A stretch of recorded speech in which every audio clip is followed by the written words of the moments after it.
Evening all, welcome to day 19 of our Advent special. Oh, it's Christmas soon.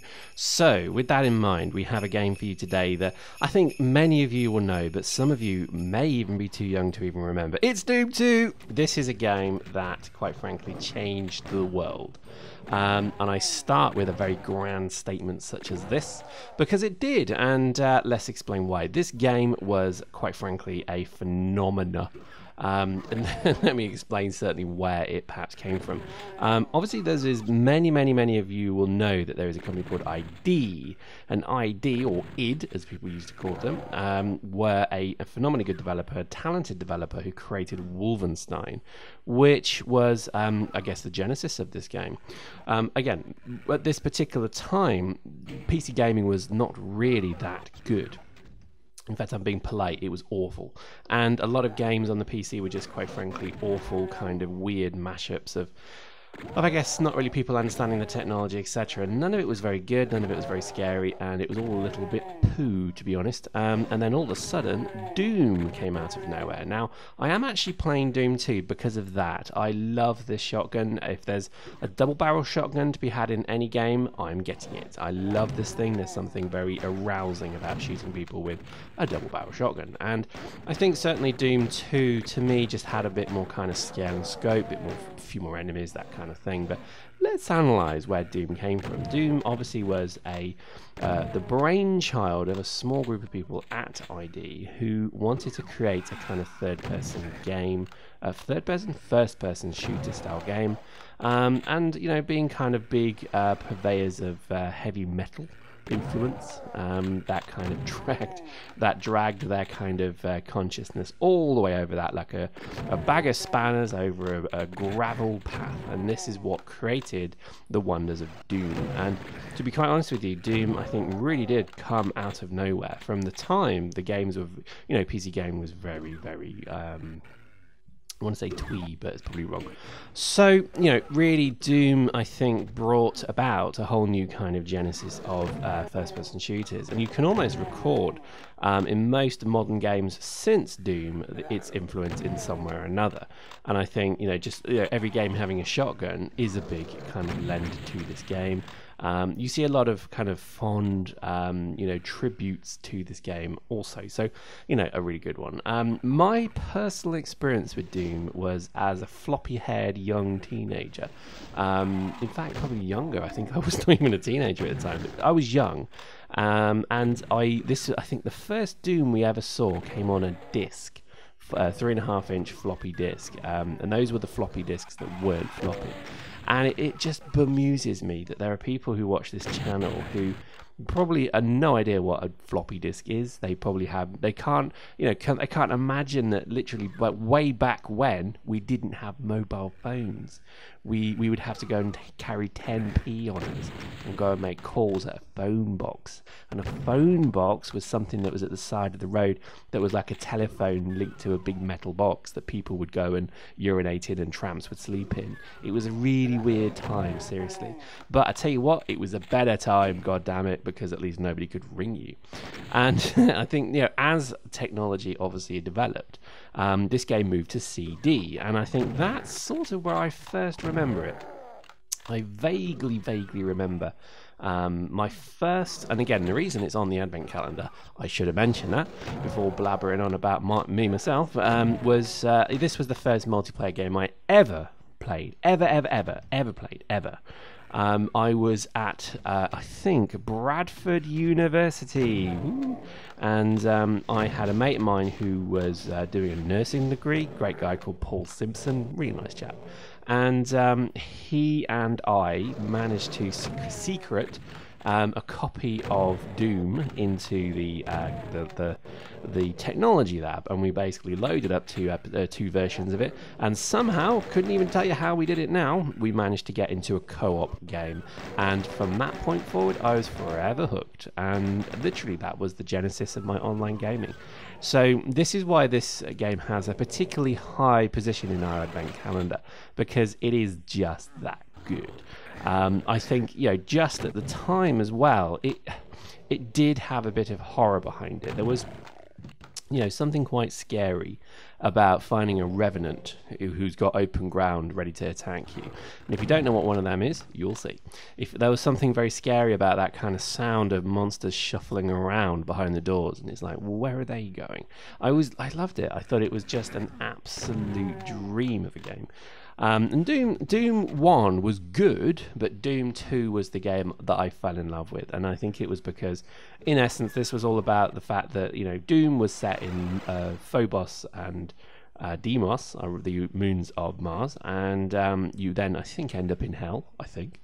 And Doom 2 was set on Earth, and it was where the aliens, or whatever they are, the demons, had invaded Earth. And I think I just liked it a bit more. It's a bit more technically advanced, a bit more interesting, and so on. And the weapons I loved. I think this double-barrel shotgun was certainly new to Doom 2, and I just loved it. I think I played the whole game through with just this shotgun, and that was a hell of an achievement, I can tell you. Now, in terms of time spent playing this game, I can only just imagine how many years of my life I've been playing this game. It still plays very well. I think, it really is a kind of, fast-paced twitch shooter. So if you're familiar with these kind of things, then I think Doom is awesome. And I've got to admit, I know it looks dated. I know it doesn't look the nicest. I know the mechanics are pretty crap. I know you can't, quick time event kill someone or anything like that. But to be honest with you, do I give a monkey's, left nad? No, I don't. I think this game was just something that really drew, I think, a whole genre into the way things are now. And if you look at most modern games, even things like Battlefield 4, brand new kind of modern shooters, they're influenced in some way by games such as this. Even if the developers just played this. Now, what kind of makes me very sad is that there is a whole generation of people who've probably never seen this game. They probably never played it, unless it's on some sort of god-awful mobile phone tablet crossover. It does make me kind of sad that people will never have even heard of Doom. Also, there may be a whole group of people who think Doom was this kind of 3D thing, remake of this game. In which case I weep for you, because this has never been done properly. Even when they do Doom 3, that was the full 3D graphic one. It was a good game. I enjoyed it, but it was in no way. It was just a modern day shooter, which just happened to be themed in Doom. It wasn't this. This is weird and kind of arcadey and unusual. And I think the everything about this just made the game have such a style that I think has never really been replicated ever again. I think they've tried. Games like Serious Sam have copied the Doom ethos, which is one man, loads of enemies, loads of guns, and they've never really. But Serious Sam is, while it being a very good game, don't get me wrong, I love Serious Sam games. I think they're very good. They're all still just cheap knockoffs of Doom, and I think that's my kind of reserved thoughts on that. I know that's a bit of a sort of slap in the face for Serious Sam, but they aren't as good as this. I think Doom and Doom 2 just got something right, and there was something very, very visceral and pleasant about the whole experience. But again, this was way back before you even had 3D cards. This was,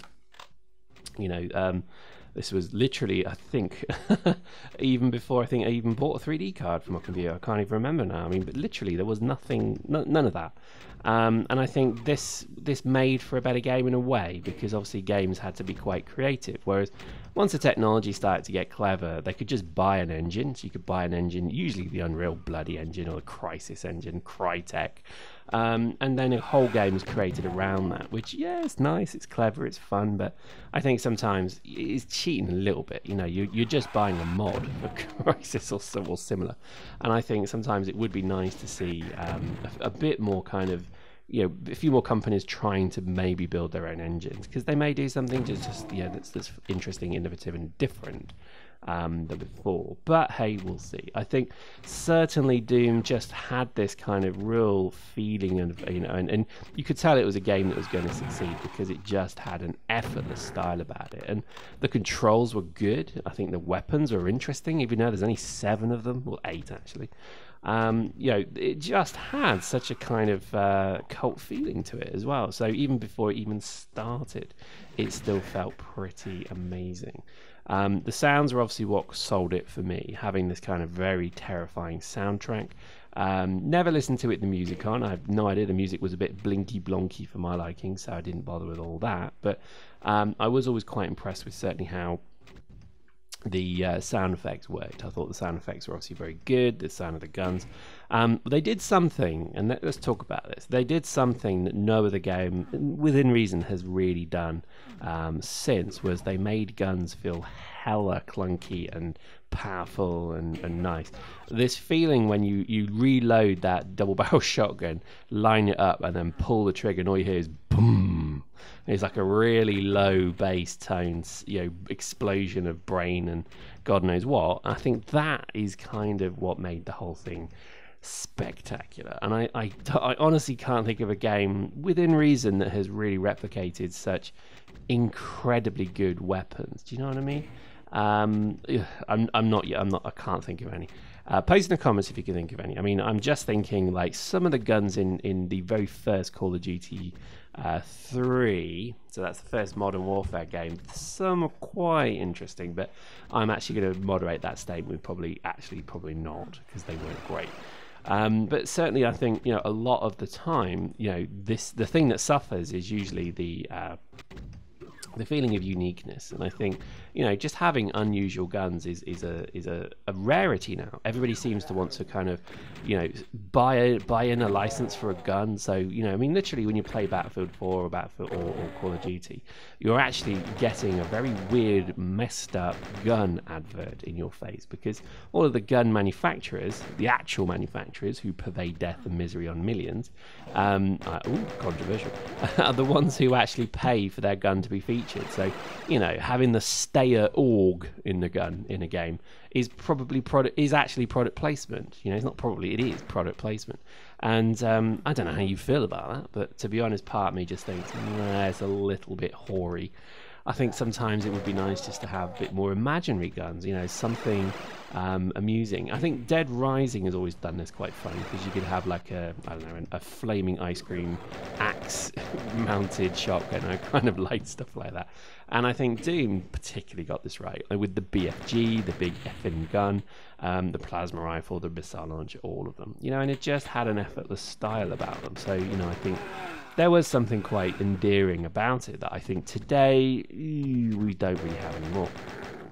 Too quick are games companies ready to take the dollar of the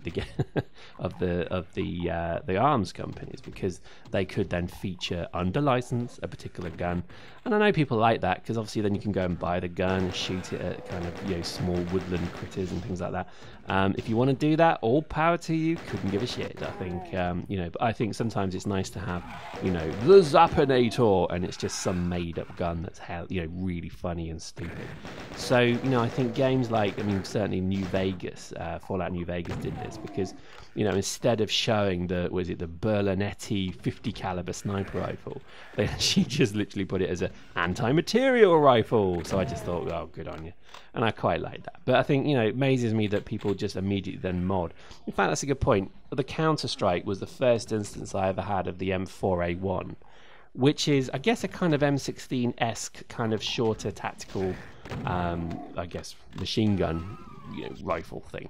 And that game was the first one I ever encountered it. And what bemused me about it is that every game I've played since, you always go and check out the mod scene, you know, to see what mods are available. And every single one of them, you can get the SIG or the whatever it is, the M4A1, and all the different fittings. So you can have it with the barrel extension, the grenade launcher, the reflex scope, the optic scope, and blah blah blah, iron sights. And it's, I mean, I couldn't believe what I was downloading. And yeah, I downloaded them and looked at them, and I'm like, I've just downloaded a mod of 20 guns, and it's all the same gun, but slightly different. And I thought it was like a spot the difference competition to begin with. But yeah, I mean, it just seems to be that people kind of obviously like playing with familiar guns. So there we go. What can you do? I think, to be honest, you know, there's nothing wrong with that. But for me personally, not too interested in that sort of stuff. So anyway, so coming into kind of the conclusion zone with our wonderful Doom 2 video, I honestly think Doom really did push forward the boundary of gaming. So hence its place on this thing. And hopefully, as you can see, I'm having an absolute riot playing this game. And again, I said this in previous thingamajigs when I did Quake.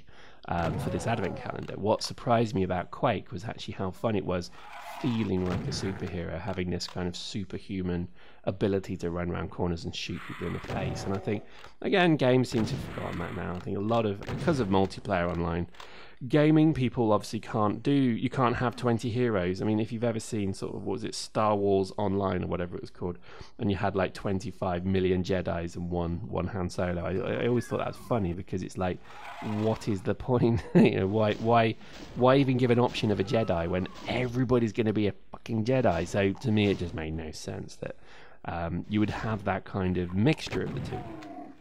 Having said that, I think, you know, there are certainly games out there that do celebrate you being a hero, and I think particularly this, I mean, playing Fear 3, hopefully you saw that video, that is again just a great example of where you play a superhuman hero, and it's nice, it's refreshing almost, because you're not playing Bob, who's, you know, from the army and he is a major and blah, blah, blah. Who gives a shit? You're playing somebody who is like superhuman, like, and in Fear 3 you actually are a superhuman. You actually have God mode activated. And you know, I mean, I always laughed at Max Payne. If you ever played Max Payne, great example of a game that is just completely mental, because Max Payne, I think, again, never explained why he had bullet time. And it's like, I mean, you know, nowadays we would never accept that. We would be like, right, we need a backstory, we need a cutscene, and we need a playable memory map of why Max Payne has got bullet time. And it's like, oh really, Jesus Christ, can't we just accept that he's like really like drunk a lot and he sees everything in ultra slow motion? I mean, to me that just makes perfect sense, but I'm always gobsmacked that, you know, so often nowadays they have to explain everything. And it's like, just accept he's superhuman. I mean, even in Fear 3, they're actually trying to explain why these superhumans have superpowers, because Alma was super blah blah blah. And it's just like, oh my god, don't care. It's like, you know, it's like literally watching a Marvel action hero movie, blah blah, and they have to explain why these persons, you know, what all happened. Oh, Spider-Man happened, he got bit, blah blah. Like, I don't care, you know. Why can't people just be super like the Watchmen? You know, nice, that's it, they're super, done. Deal with it. And I think too often now we're kind of almost having to explain why certain things happen. Oh, that's a bit of a rant, I know, but it just really bothers me that we just can't, like, you know, there's almost such cynicism in our belief that you have to. I mean, I don't know if you saw the reboot of Spider-Man. Firstly, why did they reboot Spider-Man? Seriously, why did they reboot Spider-Man? It had only just been done, hadn't it? And the reboot was the most kind of, I don't know, it was literally like watching a documentary, because they were trying to make it seem ultra real. Because I just think now people are so dismissive of the campness of, oh, he's superhero and he wears tights and da-da-da. It's like, oh, Jesus Christ, who cares? That's a Revenant, by the way. Those things fire heat-seeking missiles, and they're pretty badass. But as you can see, I'm not afraid of it. I'm not afraid of no bony things, so I'm just going to kill the shit out of it with rockets. Boom! Nice. Hopefully you're enjoying this. I mean, again, I think it just does make me kind of chuckle with merriment that there will be a whole group of people who weren't even born when this game came out. And I think a lot of them are in our Dust Corp, which is nothing wrong with being young. I'm just envious of you, obviously, because I'm an old bitter man. In fact, I'm not even that old, but it just makes me laugh that obviously gaming has come so effing far. And you think about, I mean, if I look at some of the really old games that I used to play that weren't just literally Space Invaders or Pac-Man, I don't mean them, because even I'm too young for them. The games I used to play, like Syndicate, I mean, that's an old game by Bullfrog, were just, you know, it's gobsmacked me now that I meet people when I talk about games. I'm like, oh yeah, do you remember Syndicate? And they're like, what? Oh yeah, Syndicate Wars, yeah, that game that came recently, yeah, load of shit. And I just sit there and weep into my double scotch, just thinking to myself, what the hell has happened? Gaming is something that I guess people, come into at different ages, and that's what you have to accept. But it does baffle me that people still don't know of certain sub-genres. I could talk forever and a day about different games that obviously were quite important, have shaped the way that gaming has actually progressed. And yet you'll talk to people who, quote, even YouTube commentators and people who should know this, because, gaming is their industry now in theory, who have no effing idea what sort of, games that were important. I met someone who didn't know what Elite was. Now, if you don't know what Elite is, shame on you. Go Google it and watch a video of it.